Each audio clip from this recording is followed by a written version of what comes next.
Let's go to NFC North. The Bears, David Montgomery is the RB21. Of course, Tarik Cohen got hurt. So now they got Williams and Cohen. They're going off the board 53, 55. But do you think Montgomery kind of keeps that more featured role than he had kind of when Cohen was interfering, so to speak, a little more?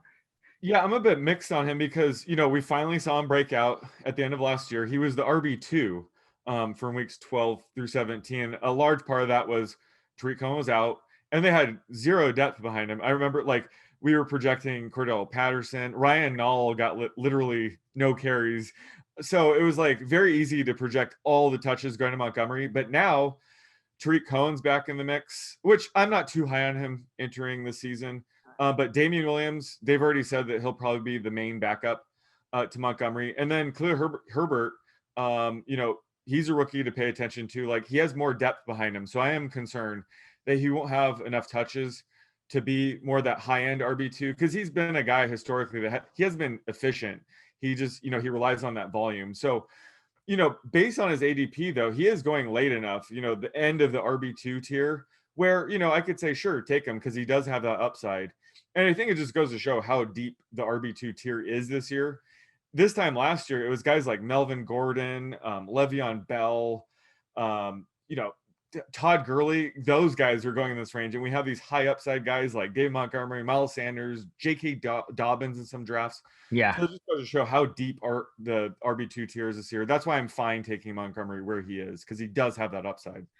Yeah, and I almost think there's gonna be a little bit of a shift. I mean, I think Cohen was kind of this.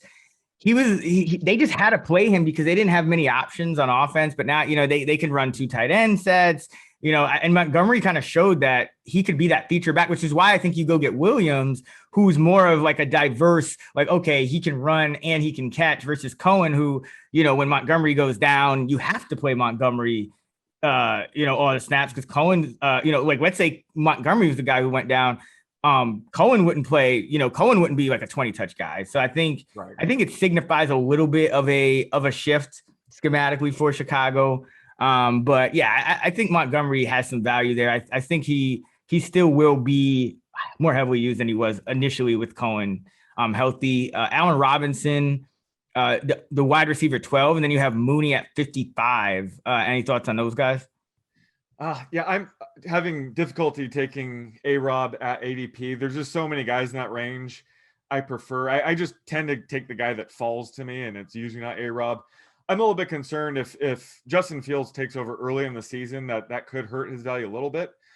They might become more run-heavy offense, spread the ball around a bit more. Whereas I could see Andy Dalton certainly locking in on a guy like ARob. So I think early in the season, ARob's value might be a bit higher. But I tend to just wait when it comes to that range at wide receiver. The guy I'm interested in is Darnell Mooney. I think he has the upside you want later in drafts. He's a deep threat that didn't get to reach his potential last year because he didn't see any catchable balls. He was targeted 24 times with a pass that traveled more than 20 yards through the air, which was 10th most. But he had the second most uncatchable balls over 20 yards. He had 18 uncatchable balls. So if either, Justin Fields or Andy Dalton can get him some catchable deep balls, I think he'll hit that upside this year that I think he's capable of. Yeah, I think Mooney is definitely a sleeper, especially when you consider that, you have Jimmy Graham and Cole Kmet still there at tight end, and ARob's really the only guy. And actually, I'm fine with ARob. I don't want him over maybe a McLaurin, somebody that's a little younger. But ARob is in that prime of his career stage. I mean, he's 20. This is gonna be his age 28 season, and he did what receivers tend to do at this age. 26, a then career high 6.1 catches per game, and then last year he restates that with 6.4 catches per game. He's got 154 targets in 2019, 151 in 2020. I think he's safe. I think he's kind of shed that injury prone label. I think he's safe, and I don't think the Bears are going to be very good, especially on defense. So I think the volume will be there for him, and that's why I like Mooney as well. I think there's just going to be volume for the taking. Who would you rather have, CeeDee Lamb or ARob? ARob, yeah. Because there's still, again, it comes down to volume, and ARob has that 160 plus, he has that league leader target ceiling. Right. I don't know if Lamb has that as long in the current setup. I think he has it talent wise, like he deserves it and he will deserve it. I just don't think he's there yet, you know. So that's kind of why I would still go with ARob. Yeah, I'm with you there. I just think that Lamb goes a round or two later, and I have him close, so I just like getting the value just a round or two later. But I'm with you. I'm not slamming ARob in any way. It just I like taking these guys just a round or two later. Are we interested in? We're not interested in the tight end, so let's just get to the prop for Chicago. Yeah. So my prop is, when will Justin Fields make his first start?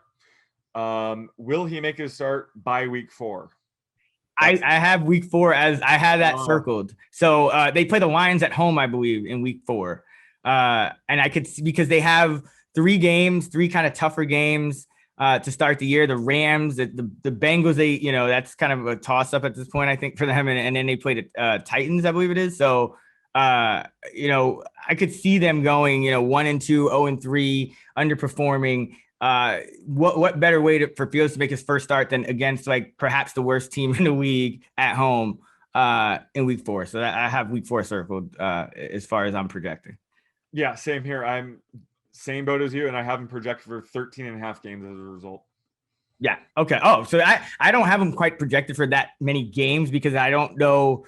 I think I could see them going back to Dalton for like a game or 2. You know what I mean? Like I think it's kind of one of those things where if he doesn't blow up like right away, you could see like you're seeing more of a Tua Fitzpatrick situation. Yeah. I think so. I mean, I just don't. I think Fields. I think Fields needed a little longer to develop. Like I don't think he was NFL ready.